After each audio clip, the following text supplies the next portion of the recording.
Assalamualaikum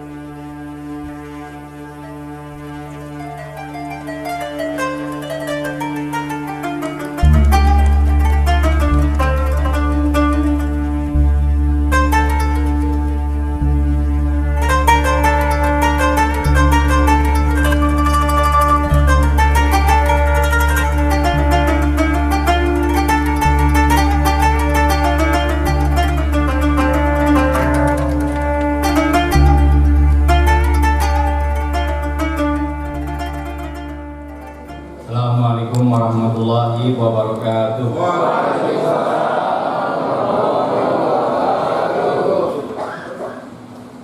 Bismillahirrahmanirrahim.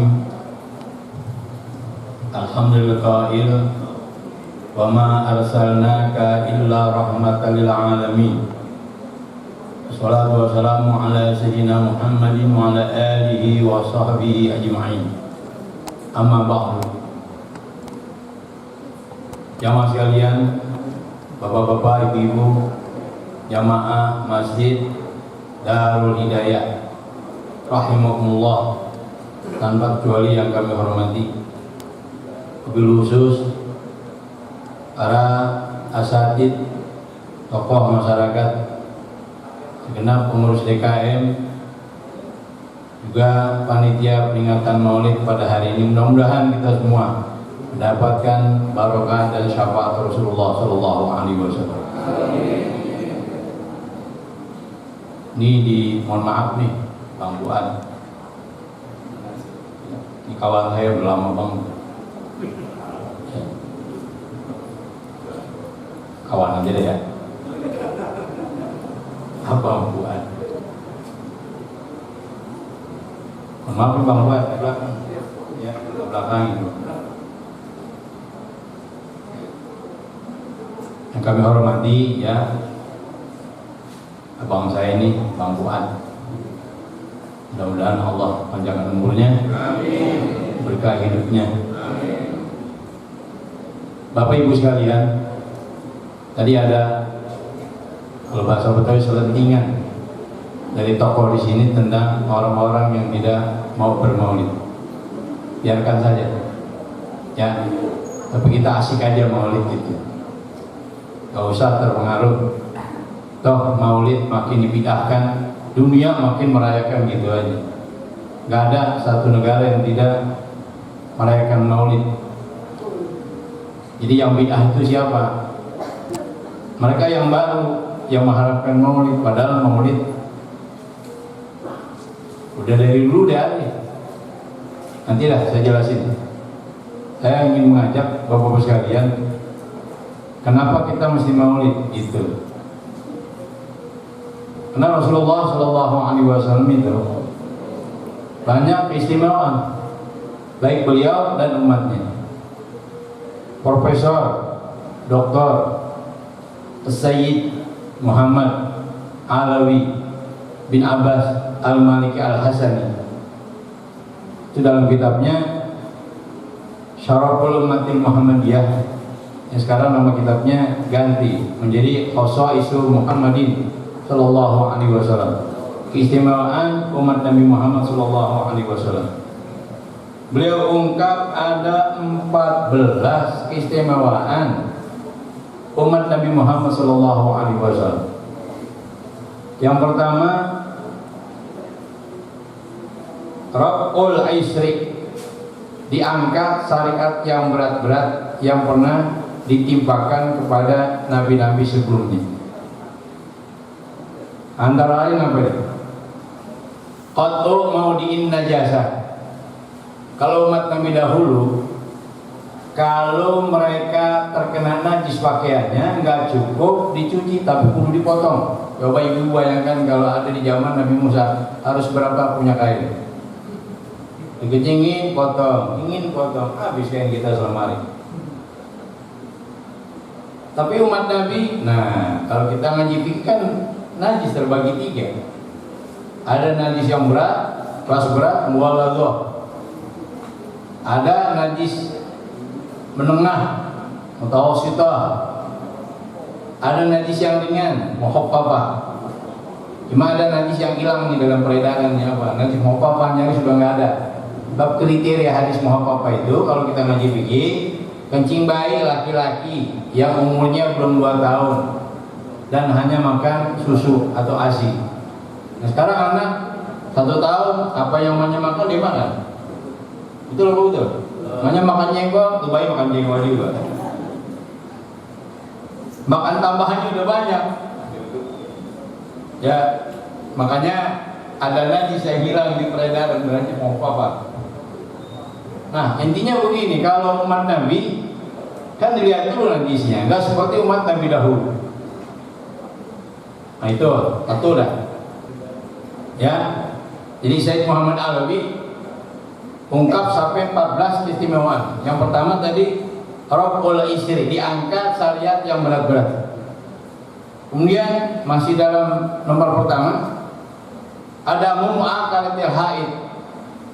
Perempuan yang haid tidak boleh diajak makan bersama. Jadi kalau umpama nih di zaman Bani Israel kita punya keluarga, ada keluarga kita perempuan yang haid, itu ditinggal. Nanti kalau haidnya sudah selesai, baru kemudian kita boleh bersama kembali di satu rumah. Lam yu'akiluha walam yusakinuha, mereka tidak boleh makan bersama, tidak boleh tinggal di satu rumah bersama. Berat. Tapi umat Nabi silakan aja. Hatta suami istri, istrinya sedang haid, tidur bersama, boleh nggak bu? Jawabannya ragu-ragu. Bapak-bapak dah, Mbak, boleh nggak? Boleh. Siapa yang bilang nggak boleh? Yang nggak boleh apa? Main congklak. Dalam hadis riwayat Imam Muslim itu, isna'u kulai syai'in illa nikah. Silakan Anda berbuat apa saja kepada istrimu kecuali nikah. Nikah gimana jima, hubungan badan itu yang nggak boleh. Berat. Ini apa lagi? Ini saya singkat aja ya, yang nomor pertama ini.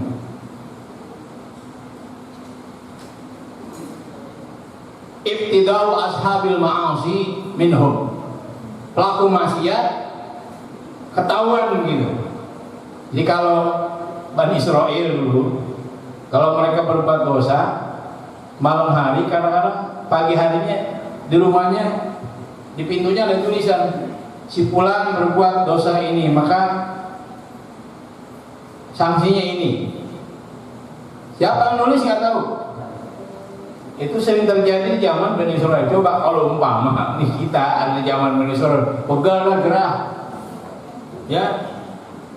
Itu ibtida'u ashabil ma'asi. Jelasnya para pelaku maksiat. Skandalnya kalau bahasa Betawi dijeblakin begitu. Ya, nah, kalau orang Betawi ini banyak orang Betawi yang ngomong Betawi kan.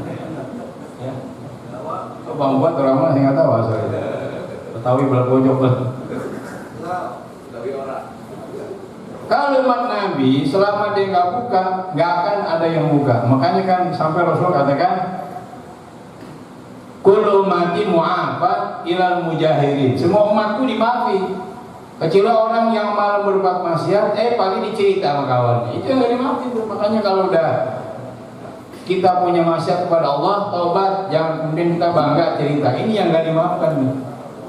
Nah, intinya kalau umat Nabi dahulu berat. Kalau mereka berbuat maksiat, di pintu rumahnya ada tulisan si fulan berbuat maksiat, maka sanksinya begini berat dah. Terus apa lagi? Tahrim istighalihim yauma aidihim. Haram beribadah di hari raya mereka. Kalau Bani Israil itu kan hari Sabtu ya, mereka disuruh ibadah. Tapi kemudian mereka bukan malah ibadah, ngapain mancing, jala ikan. Makanya Allah kutuk kuno qiradatan khasin, jadilah kalian kerak-kerak yang hina itu. Makanya nih ya, kalau dari Jumat jangan pakai mancing, ntar buntut pulang lagi. Betul. Coba sekarang nih gitu. Hari besar kita apa aja? Hari Jumat, Idul Adha, Idul Fitri. Hari Jumat sebelum azan dikumandangkan masih boleh transaksi. Ulama mengatakan jumhur kalau azan sudah dikumandangkan maka transaksi tidak sah. Setelah sholat Jumat silakan fantasilu fil ardh, silakan Anda nyari duit lagi dah, begitu. Nah, Idul Fitri nggak sedikit saudara kita yang dagang. Idul Adha masih ada yang jual kambing, maka itu memang waktu-waktunya. Tapi kalau umat Nabi sebelum Nabi kita Muhammad berat, mereka nggak boleh melakukan aktivitas duniawiyah kecuali ibadah. Tahrim mustabali yaumain, pada hari rayanya mereka diharamkan menyibukkan diri dalam persoalan duniawiyah. Wah, berat Pak. Tahrim sholati alaihim ila fi maudhi'in makhsusah. Sholatnya di tempat khusus. Jadi kalau Bani Israel mereka ibadah harus di tempat ibadah, nggak boleh sembarangan. Kalau kita ini umat Nabi, Allah jadikan bumi sebagai tempat sujud. Di mana aja kita sholat sah, benar nggak? Kata umpama nih ya, anak kita ngambek, naik ke atas loteng, bayang di atas loteng, sama nggak? Atau bapak-bapak kali ngambek kali malam kali dibagi, naik ke atas loteng, bayang di atas loteng sana. Di mana aja kita sembahyang sah, asal tempat yang kita pakai sujud tidak ada najis di situ. Bapak-bapak kalau bikin rumah hati-hati ya, perhatiin dulu tuh sanitasi speed tank yang namanya itu. Jangan sampai ini kadang-kadang ada orang bikin kamar sholat di bawahnya speed tank lah orang bilang. Ulama mengatakan makruh. Kalau ambrol bagaimana lagi sujud? Kayak ada kayak kagak tempat lain, gimana sih? Nah rumah segitu gedenya tempat sholat di bawahnya apa? Makruh itu, walaupun nggak sampai haram. Jadi kalau bikin rumah nih mau renovasi rumah, cari dah. Ya itu mah adanya di luar rumah kalau bisa, di belakang rumah. Jangan di atas musola, begitu. Pernah saya kira ini kamar apa? Kamar sholat. Ini bawahnya apa? Piteng, kejemaman tuh begitu. Coba ya, maklum kan. Orang di perumahan kan nggak udah ngebangun rumah, ngebangun terus ada duit dikit ngebangun. Tapi kadang-kadang tuh pas sholat nggak dipikirin, gitu. Deh, balik lagi. Artinya apa Pak? Mereka sholatnya harus di tempat sholat, nggak boleh di sembarang tempat. Tapi umat Nabi bumi ini menjadi tempat sujud. Di mana aja kita sholat sah. Asalkan tempat yang kita pakai sujud tidak ada najis. Kemudian tahsisu toharati bil ma'. Nah ini alat bersucinya cuma air. Jadi kalau Bani Israil mereka ibadah, kemudian mereka wudu, nggak ada air, nggak bisa diganti-ganti tayamum. Nunggu sampai ada air. Berapa waktu dia ninggalin ibadah? Kodok begitu. Wah berat. Tapi kalau umat Nabi, fa'ilam tajidu ma'an fatayammamu sha'idan thayyiba. Kalau kamu mau wudu nggak ada air, silakan tayamum. Begitu. Ini kan mudah banget. Syariat-syariat yang berat diangkat. Yang pertama. Yang kedua kata Syekh Muhammad Al-Maliki apa? Al-ikram birahmatil khasah. Umat Nabi mendapatkan kasih sayang khusus. Bapak pulang nanti ambil Quran, kalau bisa ada terjemahnya. Lihat surah Fatir ayat 32 itu potret umat Nabi itu. Surah apa? Surah Fatir ayat 32 itu kalau melihat potret itu potret umat Nabi di situ. Tsumma awratna kitabal ladzina safaina min ibadina faminhum zalimun li nafsihi wa minhum muqtasid wa minhum sabiqun bil khairat bi'illah. Umat Nabi itu. Kemudian kami wariskan Alkitab Al-Quran kepada umat-umat pilihan kami. Siapa? Umat Nabi Muhammad SAW. Responnya apa begitu Al-Quran kita terima? Faminhum zalimun li nafsihi. Sebagian ada yang zalim kepada dirinya sendiri. Apa kriterianya? Man rajahat sayi'atu ala hasanati, orang yang kejahatannya lebih unggul daripada kebaikannya. Nah, ini namanya zalim li nafsi namanya. Nah, yang kedua muqtasid. Nah, ini kelas menengah apa? Manistawat hasanatuhu wa sayi'atu, orang yang kebaikan dan kejahatannya sama. Ya, hari kejahatannya sama kebaikannya sama, begitu.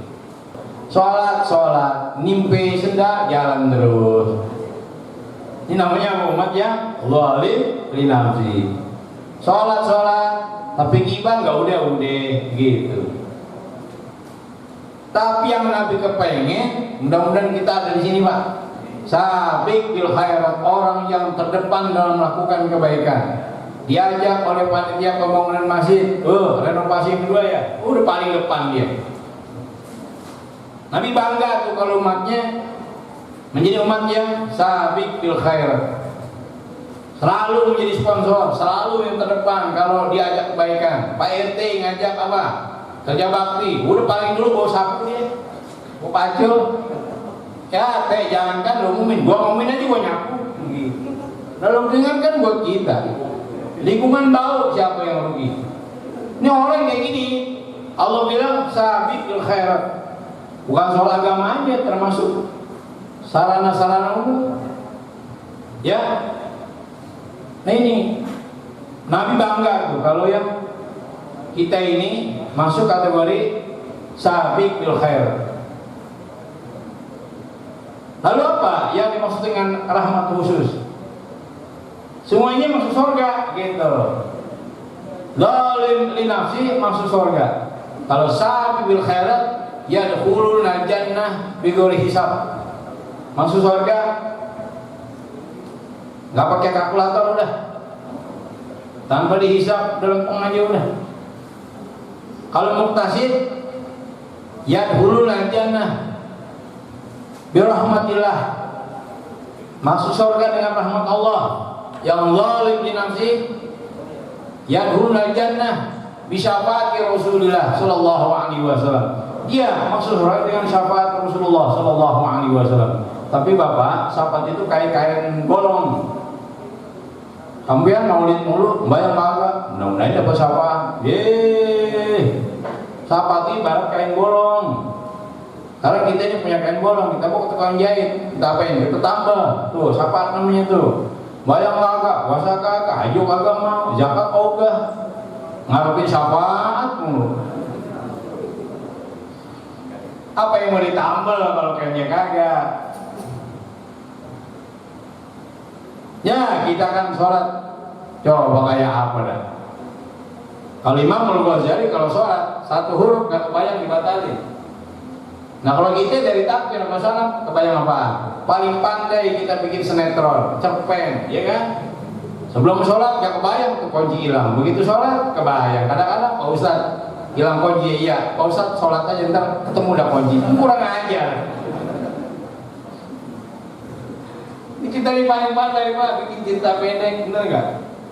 Ya udah, sholatnya kalau orang kita bilang bertak bereneng, nggak bolong-bolong, udah husunya enggak. Bahkan kadang-kadang masya Allah, lagi dekat lebaran, ya ada orang tak sebut kemana-mana tuh. Asyhadu an la ilaha illallah wa asyhadu anna Muhammadar Rasulullah. Hayya 'alas shalah, hayya 'alal falah. Qad qamatus shalah, qad qamatus shalah. Allahu akbar, Allahu akbar. Walillahillah. Ini sholat dari tasyahud ke adzan ke qomat ke lebaran. Husunya di mana itu? Apa sih pengertian husu apa? Apa itu husu? Kita sadar kalau kita lagi sholat begitu, bukan lagi di taman mini, bukan lagi di Cibodas. Makanya bapak-bapak adab kalau mau sholat. Kira-kira setengah jam kita mau sholat mati tuh HP. Itu kurang ajar tuh HP itu. Ya, ntar kebayang tuh, wah ntar gue bales nih, WA-nya paling banyak grupnya. Habis dah tuh, HP, WA-nya, dia semua ada grup. Huruf W-nya kebanyakan.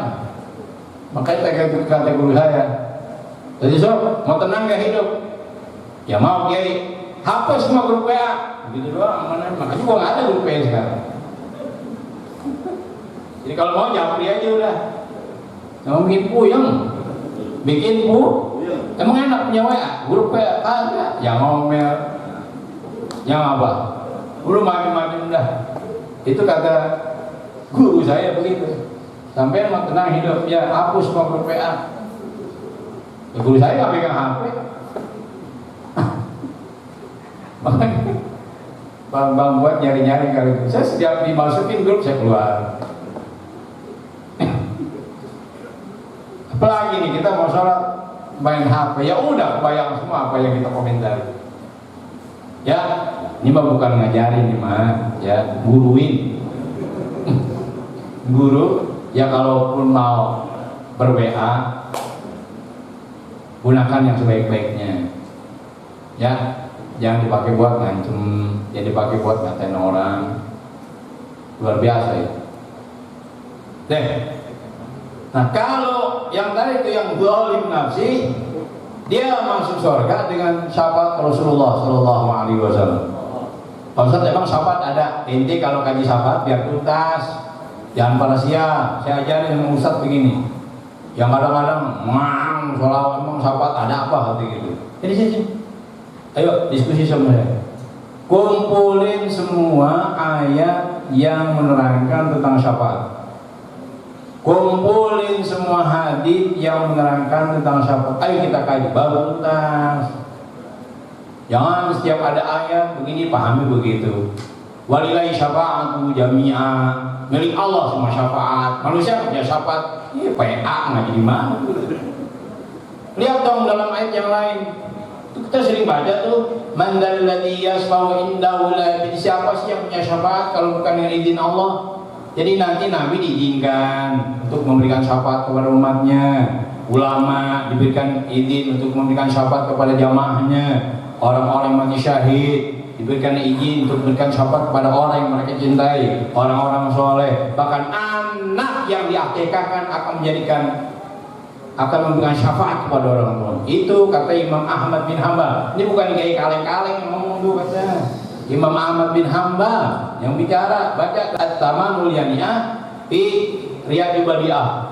Kenapa kita dianjurkan untuk berakikah? Kan hadisnya jelas. Tiap anak tergadai dengan akikahnya. Maksudnya apa? Anak yang tidak diakikahkan kemungkinan berat anak tidak bisa memberikan syafaat kepada orang tuanya. Anak Pak bisa berikan syafaat. Pak Ustadz gimana saya dulu zaman Belanda, boro-boro mau beli kambing, pakaian juga pakai gorong-goni. Tanya sama orang tua, kalau umpama kita dulu belum diakikahin, udah akikah sendiri, begitu. Sunahnya begitu. Dulu ada di kampung saya, lagi marhabanan, saya kira cucunya kali keluar atau anak, orang tua keluar. Mana Pak cucunya? Saya akikah, mulai 70 tahun udah. Begitu. Akikahin sendiri. Kepada akikah belum? Kita yang bawa dulu. Kalau udah balik, jadi orang tua dikasih kesempatan sampai anak balik. Kalau sudah balik, belum diakikahin, sunnah diakikah sendiri. Jangankan Nabi, tuh Imam Ahmad bin Hanbal mengatakan anak yang diakikahkan itu akan memberikan syafaat kepada orang tua. Jadi ngaji syafaat. Contoh lagi, Anas bin Malik waktu Rasulullah hidup, ya Rasulullah isfa li yaumil qiyamah, ya Rasulullah tolong aku pada hari kiamat. Apa Rasul bilang? Minta syafaat sama gua, bid'ah. Enggak, Rasul bilang apa? Ana fa'ilun insyaallah, saya akan lakukan itu. Kumpulin lagi hadis, jangan hadis doa, hadis sahih, kumpulin semua tentang syafaat. Ini kita murid ngapain? Kalau bukan ingin mendapat berkah dari riwayat Maulid dan mengharap syafaat dari Rasulullah Shallallahu Alaihi Wasallam. Nah, kemudian apa lagi? Nah, yang ketiga, ja'aluhum ummatan wasata. Allah jadikan umat Nabi sebagai umat yang bersikap tengah adil. Bapak sekalian, bahagialah kita jadi umat Nabi. Kenapa? Sebab kita ini akan jadi saksi di dunia dan saksi di akhirat. Saksi di dunia kita bisa menyaksikan kelakuan orang-orang dahulu, yang maksiat, yang taat, ganjalannya begini. Bapak lihat aja kalau baca Al-Quran, ingat-ingat baca terjemahnya kan? Bagaimana kelakuan Fir'aun dan bala tentara, bagaimana balasan Allah, bagaimana kelakuan kaum Nabi Nuh, bagaimana balasan Allah, bagaimana kaum Nabi Musa. Kita bisa lihat. Tuh enaknya jadi umat terbelakang begitu. Maksud jadi umat yang paling belakang begitu. Bisa menyaksikan umat-umat Nabi dahulu. Di yaumil kiamah kita bakal dipanggil nih. Dalam hadis sahih. Nanti kan para rasul itu yang pernah diutus pada umat-umat sendiri dipanggil. Contohnya Nabi Musa dipanggil. Hal balagta qauma, sudah kau sampaikan risalahku kepada mereka, kepada kaummu? Nabi Musa jawab, udah ya Allah. Nah, terus umatnya ngomong, yang bandel-bandel, enggak, Nabi Musa enggak pernah diutus kepada kami. Nah, jadi di sana tuh alisallahu bi ahkamil hakimin. Ditanya tuh umat Nabi dahulu, mereka nggak ngaku. Kemudian apa? Fayud'a Muhammadun wa ummatuhu, maka dipanggil Nabi Muhammad dan umatnya untuk jadi saksi. Kita ditanya nih semua, apakah Nabi ini pernah menyampaikan risalah Allah kepada mereka? Kita jawab, na'am. Udah ya Allah.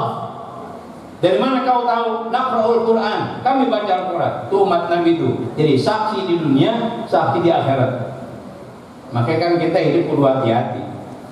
Kalau kata pujangga bilang apa? An-nasu hadithun liman ba'dahu fakun hadisan hasanah. Manusia akan menjadi sumber sejarah bagi generasi sesudahnya, maka buatlah sejarah yang baik. Ini kita lagi sedang di aktor.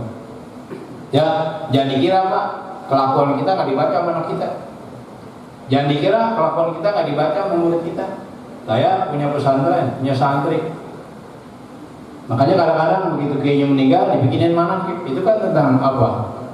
Cerita guru. Ya, manusia akan menjadi sumber sejarah, sumber cerita bagi generasi sesudahnya. Enak kan kalau kita baca sejarahnya Bung Karno, ya salah-salah dikit namanya manusia. Enak kan begitu kita baca sejarahnya Muhammad. Enak kan begitu kita baca sejarahnya Hatul Syaikhim Asy'ari. Wah, penuh dengan keindahan. Mereka melatih sejarah dengan baik. Jadi kita tinggal berkaca aja sama umat-umat Nabi dahulu kayak apa tuh. Yang baik pasti Allah akan kasih ganjaran kebaikan. Yang buruk Allah kasih bencana. Gitu aja. Dah itu. Ja'aluhum ummatan wasata. Kemudian yang keempat, yusru syariatil Muhammadiyah. Mudahnya syariatnya ini. Contoh yang gampang udah. Apa ibadah yang paling fundamental? Sholat. As-sholatu imaduddin, sholat itu tiang agama. Paham enggak? Sholat Pak. Tapi sebegitu hebatnya, sebegitu kerasnya perintah sholat, fleksibilitasnya ada, elastisasi. Artinya apa? Walaupun Allah wajibkan sholat, tapi enggak diikat mati. Pelaksananya silahkan, kalau enggak sanggup diri boleh duduk, enggak sanggup duduk boleh berbaring, enggak sanggup berbaring boleh mati dong, telentang. Tang ditelan. Telentang mati enggak? Mati. Kakak tua itu. Kalau nggak sanggup berbaring, boleh telentang. Nggak sanggup juga, pakai kelopak mata. Coba bayangkan kalau orang nggak pernah ngaji, rukun sholat kayak apa juga? Apa kebayang itu? Kalau kelopak mata sudah tidak bisa, udah. Kalau hati masih kontak, masih wajib sholat. Pakai hati. Makanya laki-laki nggak ada ceritanya berhenti sholat. Kalau perempuan nggak banyak main, kalau laki-laki apa? Main jeret. Perempuan ada istirahatnya. Kalau laki-laki nggak ada. Ntar kalau sudah koma boleh nggak sholat. Apalagi udah titik. Nah udah kembali sholat. Iya, laki-laki baru boleh berhenti sholat kalau sudah koma. Nanti, kalau udah koma maksudnya. Udah masuk IGD udah. IGD. Udah mampu sudah. Itu kan luar biasa, Allah kasih. Contoh, kita berpergian kan boleh, yang 4 jadi 2, benar nggak? puasa, pulang kampung, boleh nggak kita nggak puasa? Boleh, tapi ganti di hari lain. Makanya Pak, kalau kita kaji sisi usul fiknya, ini dikenal dengan masyaqqah namanya. Masyaqqah itu ada 3. Ada masyaqqah adah, masyaqqah fawqal adah, masyaqqah daruriyah.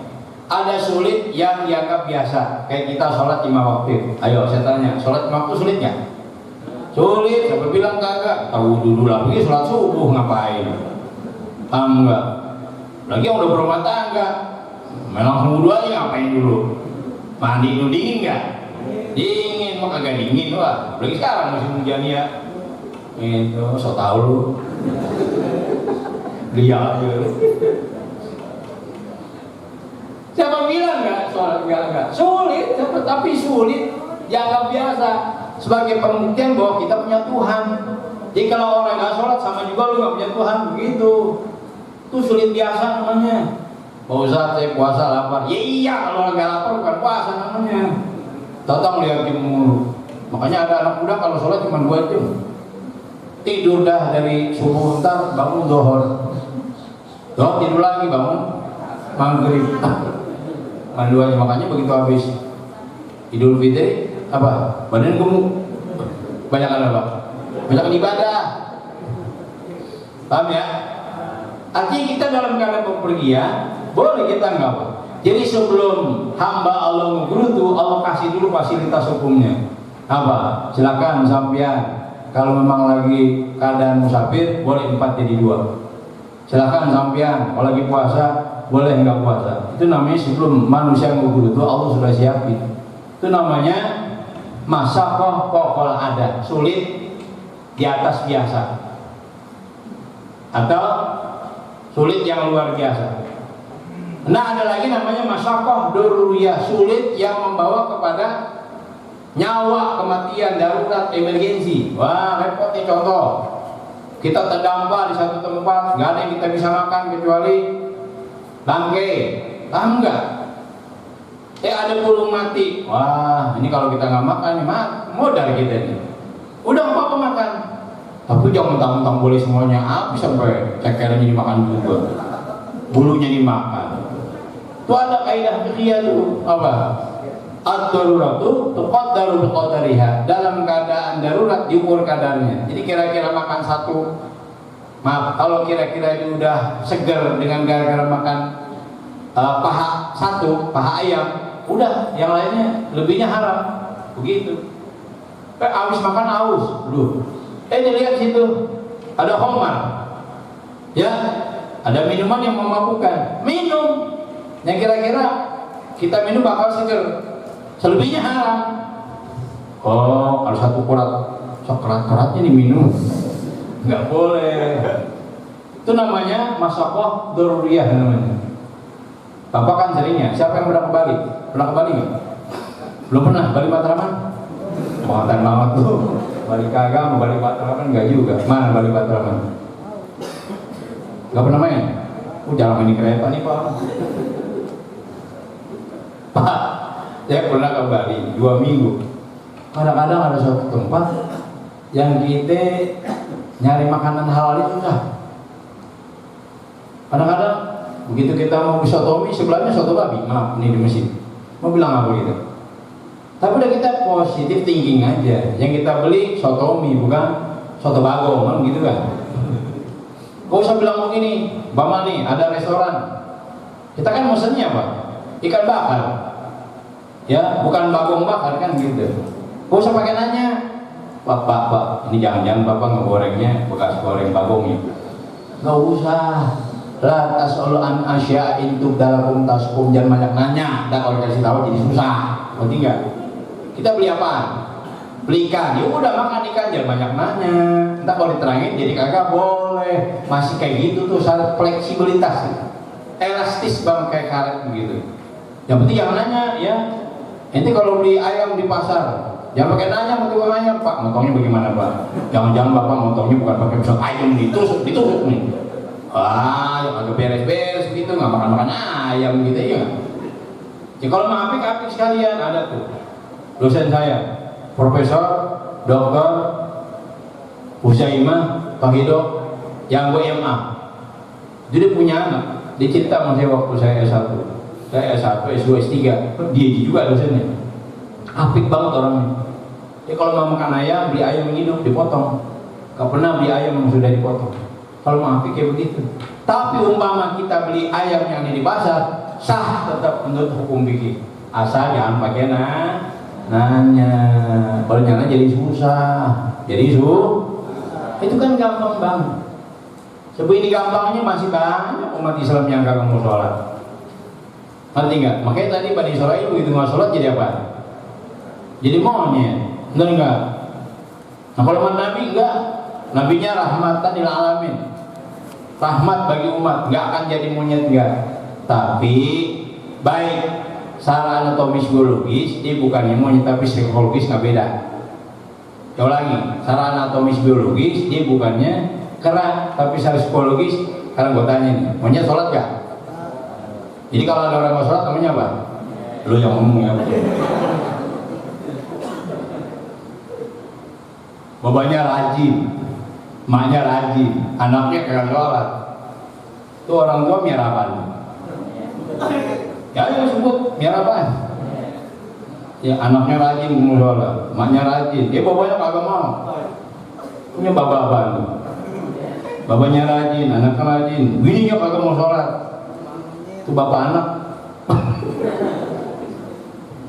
Oke, secara anatomis biologis enggak, tapi secara kejiwaan enggak beda. Nauzubillah min. Dan gampang syarat Nabi itu. Ini saya lagi cerita kenapa kita mesti maulid begitu.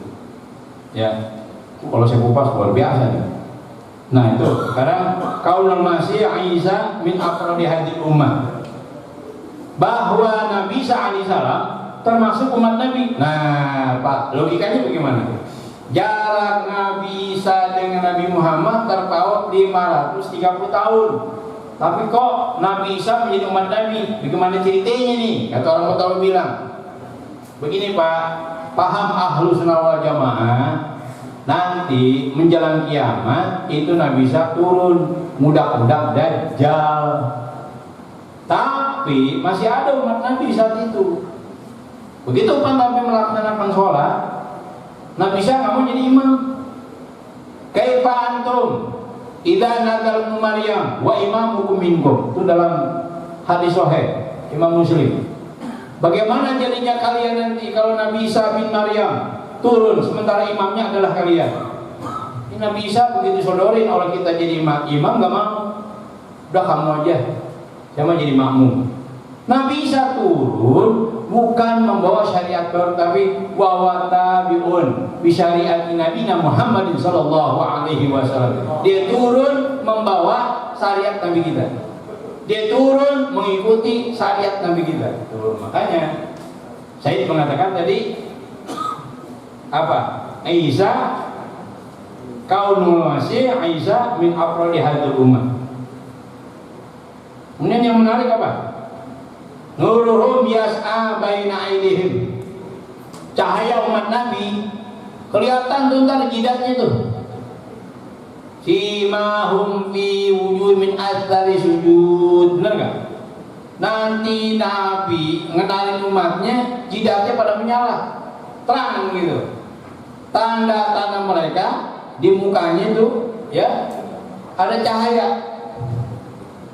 Walaupun di bumi ya, waktu di dunia kita sekarang nggak usah nyari tanda Pak, nggak usah, paham nggak? Pakai dihitung-hitungin ada obatnya lagi sekarang. Nah kita sholat dari kecil nggak hitung-hitung, dia sholat kalau 3 hari udah hitam. Nah bukannya sujud digesek-gesek. Kan ada obat penghitam jidat, nggak usah. Takutnya nanti kita nggak kuat kalau jadi titik itu.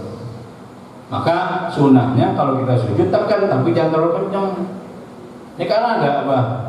Min asari karpet, bukan min asari sujud. Nggak usah.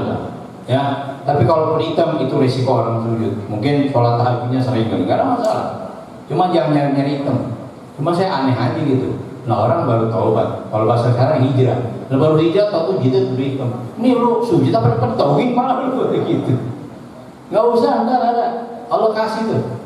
ya nuruhum yas'a baina aydihim, bahwa cahaya mereka ada di hadapan mereka. Di antaranya apa? Makanya Pak, kita kalau wudu lebihin. Nih wudu nih, basuh tangan kan, lebihin tuh. Ya, basuh mata kaki, lebihin. Tak bercahaya tuh, masya Allah. Tuh Nabi ngedan umatnya dari situ. Beda dengan umat Nabi sebelumnya. Apa kita nggak bersyukur? Ya, saya singkat aja dah. Yang terakhir, ya apa? Wujudu qabri Nabina Muhammad sallallahu alaihi wasallam. Jelas banget makamnya Nabi di mana? Di Madinah. Nabi ada berapa nabi? Ayo, Bu, kuis. Ada berapa jumlah nabi, Bu? 25. Oh, yang sono. Ada berapa jumlah nabi? 124.000. Banyak ya? Iya, banyak. Yang jadi Rasul 313. Yang namanya ada di Al-Quran 25. Hatmun ala kulli takrifi ma rifatun bi anbiya'i ala tafsili qad ulimu bitilka hujjatuna minhum tama niyatun min ba'di asrin wa yabqa safatun wa hum Idris Uhudun Su'aibun Salihun wa kada Dzulkifli adabu bil muhtariqat khotimu tuadati di apa di pinggiran Tijan Durori. Waktu saya masih sanawiyah ngaji sama kayak berapa nabi itu ngapal. Dulu saya tahu apa kerjanya. Nggak ada tuh kayak berapa nabi kalau nampilin murid berjanji pakai baca buku. Kadang-kadang tembak aja, sok baca. Depan baca lama-lama arudah mulai yang panjang lagi. Dulu santri saya itu santri apa? Itu luar biasa, mantap. Artinya makam Nabi kita jelas tidak ada kaum muslimin yang bersih pendapat. Jangankan non Islam aja juga paham kalau makam Nabi kita ada di mana. Nabi Isa sampai sekarang terjadi perbedaan. Ya kita bukan ngacak-ngacak ilmu mereka. Yang jelas nggak sepakat orang Nasrani juga makamnya di mana. Nah itu Pak luar biasa. Jadi kalau hari kita maulid, ini dalam rangka kita mensyukuri nikmat itu yang Nabi yang punya keistimewaan begitu banyak. Hebat gak? Nah sekarang ini baca Rawi mulai masuk dari ya dari mana? Tadi Bapak bilang kata dia bilang bid'ah. Pernah ngaji Sahih Bukhari? Belum. Dengar juga baru ya. Pernah ngaji Sahih Muslim nggak? Nggak ada orang mengatakan bahwa hadis Imam Bukhari, Imam Muslim itu doanya. Bahkan Imam Nawawi dalam kitab Tadbir Burawi, Sahih Bukhari wa asal kutub pada Al-Quran, kitab yang paling sahih setelah Al-Quran. Levelnya itu. Apalagi muttafaq alaih, periwayatnya adalah Bukhari Muslim, kuat banget. Siapa bilang baca rawi nggak ada dalam Sahih Bukhari, Sahih Muslim? Bilang sama orang yang bilang bid'ah. Ayo datang ke rumah gua, tunjukin tar Sahih Bukhari, Sahih Muslim. Cuma redaksinya begini. Rasulullah Shallallahu Alaihi Wasallam muji Hasan bin Sabit. Ketika Hasan bin Sabit muji-muji dia di masjid. Nih redaksinya nih. Tengah aja deh sekarang ya, 10 menit lah. Biar paham orang sini. Sekarang orang Wahabi luar biasa, masya Allah. Kelompok blokon gitu.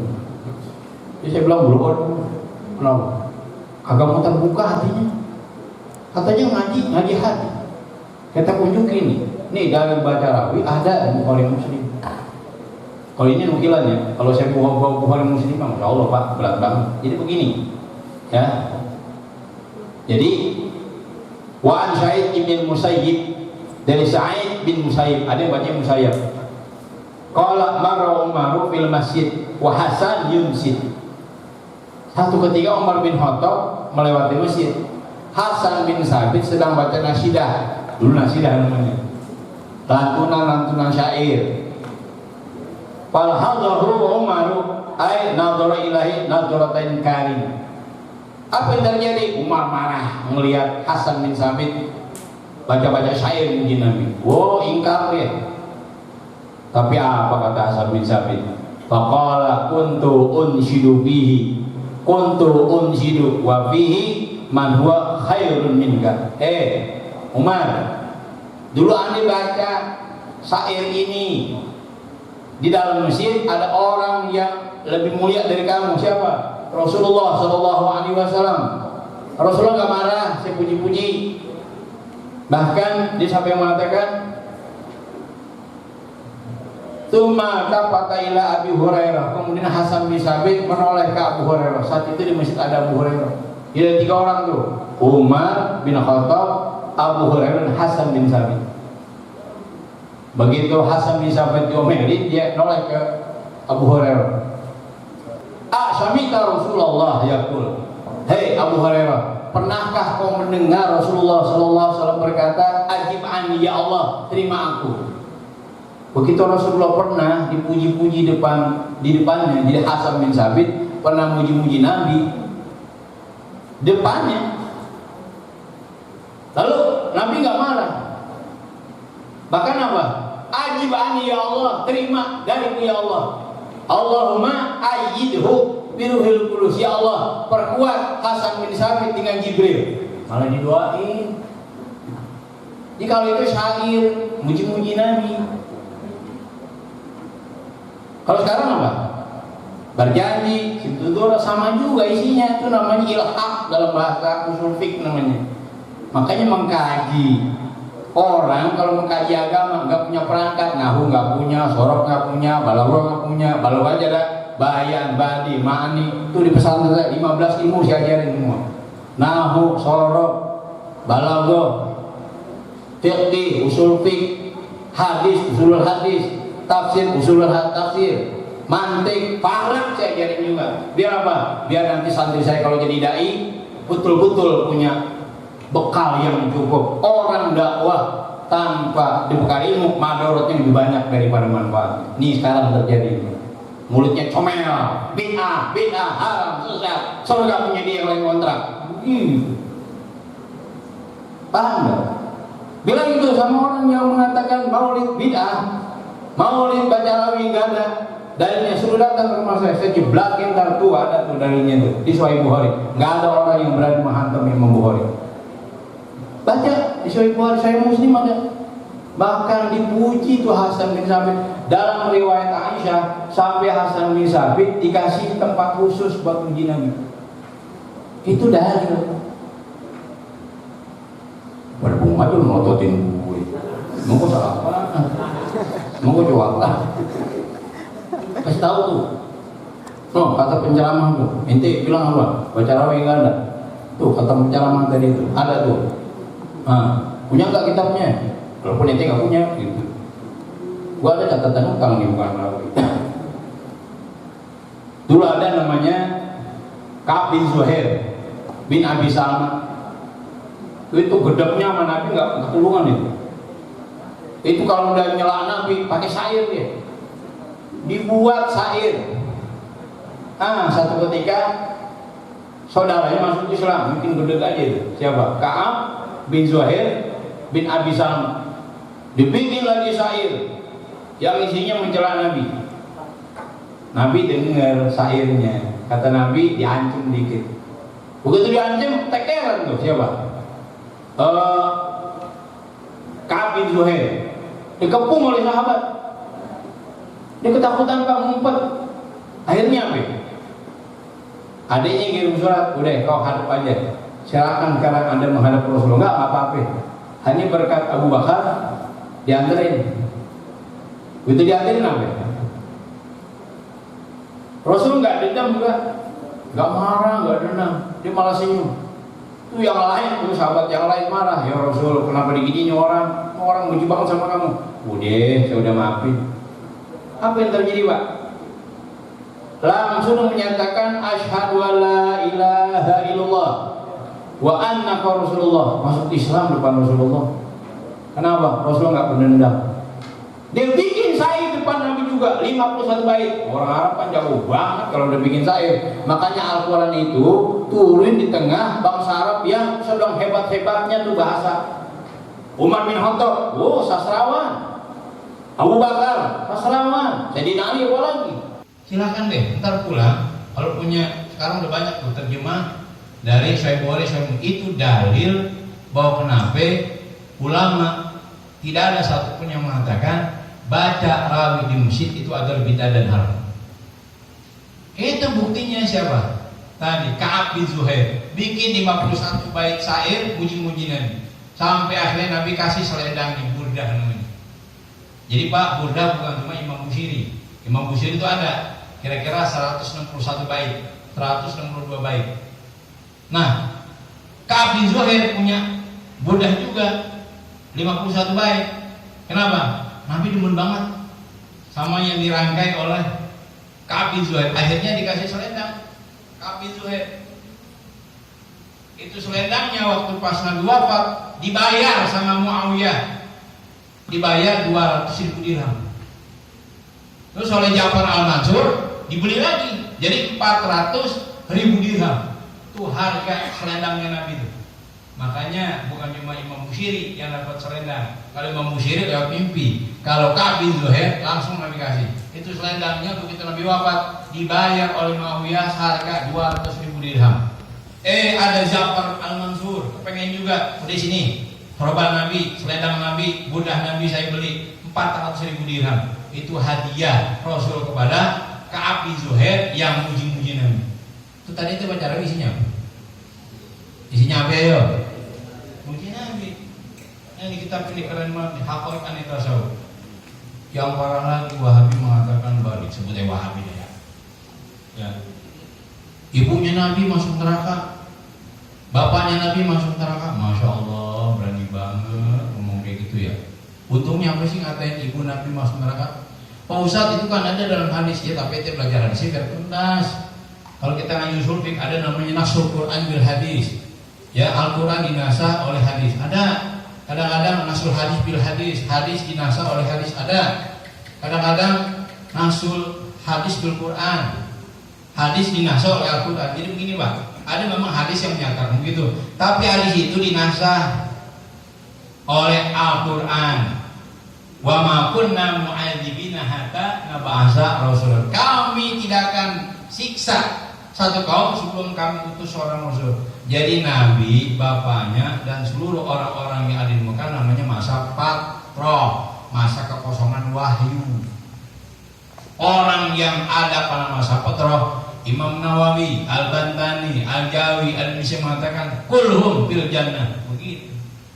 Makanya ada keren banget nih kitab Rosail As-Suyuti. Ini biar Bapak tahu, nggak ada satu fatwa Wahabi yang paling kurang ajar ketika dia mengatakan bahwa ibunya Nabi di neraka. Pak, tahu nggak? Saya dapat amanah dari guru saya, Al-Habib Abu Bakar bin Aslam. Ustaz Yusuf, jangan cuma ceritain Nabi, ceritain ibunya Nabi siapa? Ini Imam Suyuti kan bukan sekali-kali nih, banyak banget karya. Itu dijelaskan bahwa Aminah itu perempuan yang jarang kelihatan laki-laki. Makanya kan kaget Abdul Muthalib begitu main ke rumah ayahnya Aminah. Siapa ayahnya Aminah? Wahab. Jadi antara Abdul Muthalib dengan Wahab nih temen gitu. Keluar, lah itu siapa cewek cakep banget? Anak saya. Siapa namanya? Aminah. Masya Allah, itu punya perempuan ngomong-ngomong. Bayangkan tuh Aminah kayak begitu, wanita suci, nggak pernah kelihatan laki-laki buatnya. Akhirnya Abdul Muthalib bilang, udahlah kita jodohin aja anak aku dengan anak saya. Singkat cerita akhirnya nikah antara Abdullah dengan Aminah.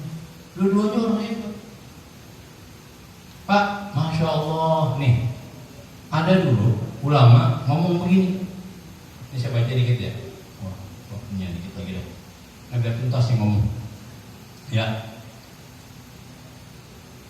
Su'ila al-Qadi Abu Bakar Ibn al-Arabi. Abu Bakar Ibn al-Arabi pernah ditanya an rajulin tentang seseorang, inna aban nabi, inna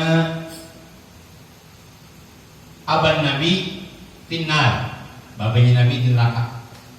Pak aja bahwa bi anu malun, untuk orang yang ngomong bapaknya di neraka tuh malun tuh orang. Apa yang malun? Dilaknat oleh Allah tuh. Apa? Kemudian dibacakan ayat, innal ladzina yu'dzuna Allah wa rasulah la'anahumullah fid dunya wal akhirah wa adalahum adzaban muhina. Sesungguhnya orang yang mengganggu Allah, menyakiti Allah dan Rasulnya, maka Allah akan laknat dia di dunia dan di akhirat, dan dia akan disediakan adab yang sangat pedih. Sampai Nabi mengatakan, ya Allah ya Rabbi, man adza qarabati, siapa yang ngeganggu kerabatku. Tahu nggak? Ini contoh begini Pak. Ya, anaknya Bulhab, pernah dengar nggak? Siapa namanya? Subai'ah. Bapaknya ngublek, ya akidahnya, tapi anaknya muslimah. Subai'ah. Itu Subai'ah satu ketika dibully sama teman-temannya. Subai'ah bintu Abinar katanya. Subai'ah bintu Abi Lahab. Subai'ah anaknya Abu Lahab. Subai'ah bintu Khotobinar. Nah itu. Subai'ah anak neraka atau gitu. Ya Allah, akhirnya Subai'ah ngadu ke Rasulullah Sallallahu Alaihi Wasallam. Ya Rasul, saya dibully sama teman-teman saya. Siapa yang bully kamu? Itu sahabat-sahabatmu, katanya aku adalah anak dari bapak yang di neraka. Paham kan surah Al-Ahzab? Rasul bilang, siapa yang ngebully itu? Marahnya bikin main. Rasul marahnya luar biasa. Kata Rasul, man ada karabati faqad adani, siapa yang ngeganggu kerabatku, dia sama juga ngeganggu aku. Sekarang antara Subai'ah dengan Rasul berarti apa? Subai'ah anaknya Abu Lahab. Abu Lahab itu pamannya Nabi Muhammad anaknya Abdullah. Jadi antara Abu Lahab dengan Abdullah apa? Ya, jadi sepupuan kan. Subai'ah dengan Rasulullah itu sepupu. Siapa yang ganggu sepupuku sama juga ganggu aku. Wa man adani faqad adallah, siapa yang ganggu aku sama juga ganggu Allah. Gak mau sampai ada satu riwayat mengatakan Rasulullah nyaris jarang baca surat Tabat. Dia ngeri kalau dibaca surat Tabat di belakang ada Subai'ah. Coba dah, umpama Rasul jadi imam, kemudian makmumnya ada perempuan Subai'ah. Rasulullah baca Tabat, apa nggak kesinggung tuh Subai'ah? Saking kagak mau kesinggungnya, guru saya mengatakan Rasulullah cuma sekali baca surat Tabat. Ini akhlak namanya. Untungnya apa sih? Ngatain bapaknya Nabi di neraka, ibunya di neraka. Itu kan ayat, hadis sudah dinasa oleh Al-Quran tadi. Nah, paham dah ya? Wah, luar biasa Pak. Ya, mudah-mudahan nih kita maulid menjadi bikin kuat kita. Apa yang udah orang tua kita ajarin, jalan. Ya, bid'ah itu bukan hukum. Hukum itu apa? Wajib, haram, makruh, sunnah, mubah. Benar nggak? Bid'ah hukum kan? Bukan. Maulid bid'ah, ya dia udah. Benar nggak? Itu tadi nggak bisa maulid dikatakan dia tuh. Di zaman Nabi Hasan bin Sabit ngajarin. Bid'ah bukan hukum. Ya, bid'ah itu netral, tergantung sandarannya. Makanya sampai Said Muhammad Ali mengatakan kullu bid'atin dhalalah. Itu bid'ah itu bukan sifat tapi mausuf. Ini nahunya. Jadi ada sifat yang dibuang. Kullu bid'atin la tadhulu tahta asri syaidin dhalalah. Setiap sesuatu yang tidak ada di zaman Nabi dan tidak berdasarkan dari syar'i itu baru sesat. Itu ada kalimat yang dibuang. Sebab bid'ah itu bukannya sifat tapi mausuf. Nah, paham kagak lo? Bagaimana mau paham lo? Nahu aja kagak paham gimana? Kaji dong nahunya, mantiknya, soroknya, balagohnya.